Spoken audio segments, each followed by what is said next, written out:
Programme হলো শান্তিপূর্ণ এবং কঠোর। আমাদের প্রোগ্রাম ছিল হলো শান্তিপূর্ণ। আমরা কোনো আকর্ষণীয়তার মধ্যে যাব না। বসে থাকবেন, যে যেখানে বসে আছেন সেখানে বসে থাকবেন। কেউ উঠবেন না, কেউ উঠবেন না, সবাই বসে থাকেন। কেউ উঠবেন না ভাইরা, কেউ আমরা উঠবে না, সবাই এখানে বসে থাকবে। আজকে আমরা এখানে বসবার জন্য এসেছি। আজকে হাদি ভাইয়ের খুনিদের বিচার করবার জন্য আমরা এখানে এসেছি।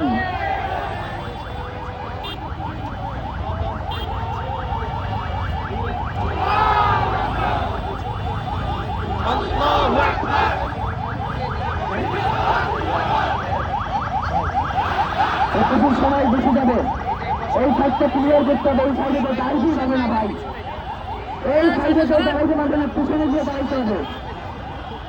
জনসাধারণ আছেন, আপনাদেরকে সামনে এসে বসবার জন্য অনুরোধ করছি।